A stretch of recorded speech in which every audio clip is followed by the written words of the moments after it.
And we did note that yesterday the market was up, starting the quarter very well, just pretty much as it ended the third quarter. What are we seeing today? More so because today we do have those 9 companies being added to the list of companies for which stockbrokers can now begin to make markets. Yeah, morning to you, Wole. Right now we're seeing numbers that are quite very fascinating and interesting. Only this morning we saw Dangote flour about 3.16 billion, changing hands with Tiger Brand of South Africa. I think that's quite an official transfer of controlling interest of Dangote flour mills to Tiger Brand of South Africa. And we're equally seeing quite a number of figures coming out from First Bank. First Bank is one of the new stock that was added to the basket this morning in a couple of other numbers. I think the market is looking good, running through well points close to 1%. And I think the market is good. All right, so the deal, the Tiger Brands Dangote flour deal has now been formalized on the floor. Okay, so let's talk a bit about those stocks that have been added to the list. You just mentioned First Bank. Of course, we know that Access Bank is also there, Union Bank. Can you just run us through the activity we are seeing across the board for those stocks?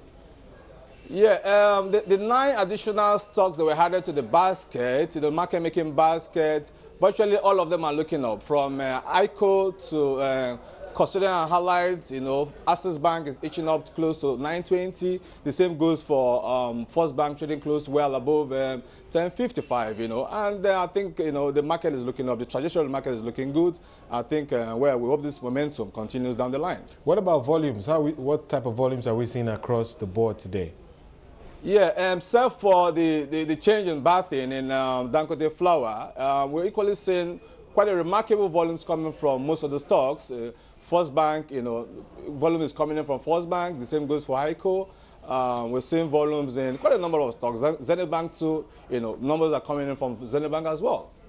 Okay, I want to focus a bit on a few of those companies, or maybe you can help me focus on those that you think would outperform. Now, the key thing about the introduction of market making is that for the companies that qualify, we now have that expansion of the price band from 5% to 10%. So potentially we could see some of these stocks gain up to 50% this week. Can you just run us through the kind of price movement we're seeing across the board today?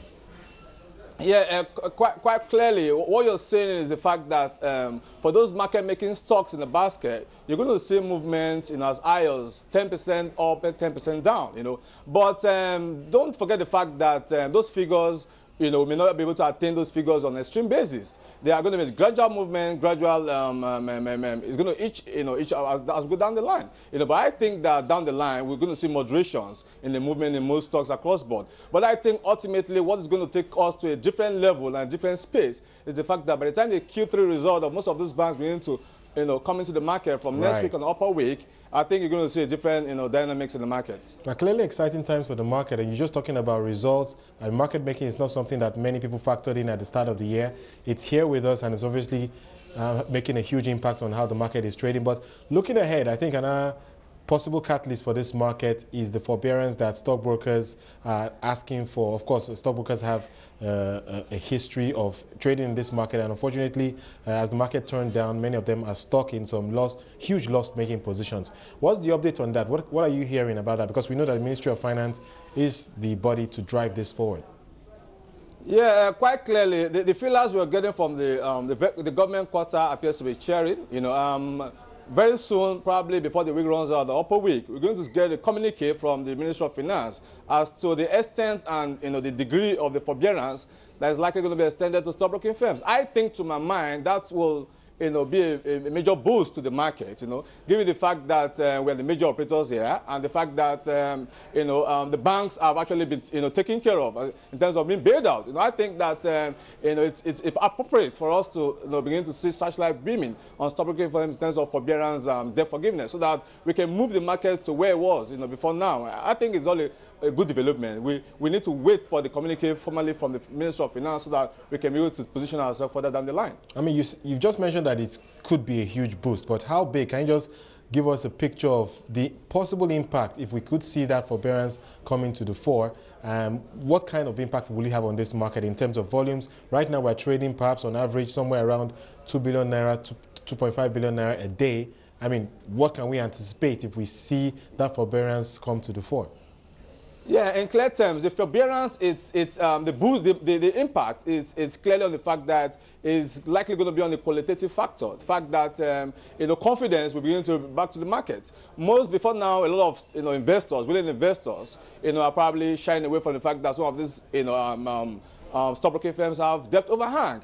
And of course, the fact that new investors into stockbroking firms will have some level of reservations. But I think with this forbearance coming into the market, definitely you see a combination of confidence boosting factors come into play. You see variables like new investors coming to partnering with a lot of stockbroking firms and all that. I think all these variables and factors will go a long way in adding to the momentum and the direction the market is going to take down the line. Well, I'm just getting the details of that cross deal that you just mentioned about Dangote Flour and Tiger Brands. 3.1 billion shares traded at 9.50 today on the stock exchange. So clearly that deal is done and dusted. Okay, now let's talk a bit more about what else. What else could be a negative for the move we're seeing right now? I mean, we've obviously seen market making as a positive. Hopefully results would be good as we enter October, late October into this, November. Are there any headwinds here that this market needs to be aware of right now? Yeah, well, the sustainability of the direction of the market right now lies, so much on, a lot of policy directive that was likely to come out from the central bank, the Ministry of Finance and all that. Luckily, we'll see the fact that yields on bonds is coming down. That, will definitely impact positively on our market.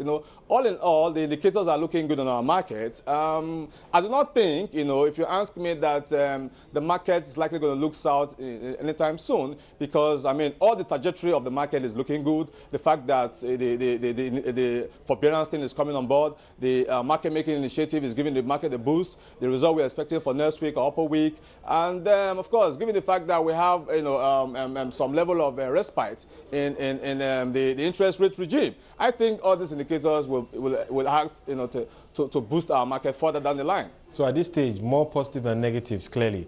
Okay, now in that context, give me some stocks. Give me those that you think may outperform. We now have 25 companies penned down for market making. This means that they can move up 10% every day.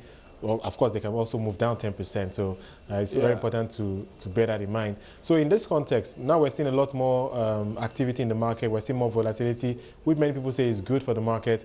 Your thoughts on the stocks that are likely to outperform going forward? Well, going forward, I think PZ, if you look at the trajectory of PZ before now are actually been a bit of the woods. Haven't paid for the 3 kobo in last financials. And if you look at their Q1 results, that was released only yesterday, the PAT actually shot up from our 448 million to well over 672 million. That's well over 50% increment in the performance. I think that's the clear manifestation of the fact that they've had very reasonable and dramatic control over their overhead expenses. I think that stock that is trading at 24 naira right now is likely going to begin to align itself with what Unilever is doing. Unilever, as we speak, is running well over 42 naira. I think PZ is one of those stocks you really have to look at too. Transcorp is still a stock that has a lot of mileage to cover. Its trajectory is equally very strong. The fact that there are strong players in gas, in oil and gas, in power sectors, and hospitality. I think that stock is likely going to inch further as we go up. Incidentally, it's trading close to maximum as we speak, but I think it has a lot of mileage to run through. Same goes for Fidelity Bank. First Bank is trading year-to-date high of 1550. I think First Bank could run as high as 20 naira if you ask me. I think this is a better time to put your money, and a lot of stocks are actually looking good if you ask me on the basket.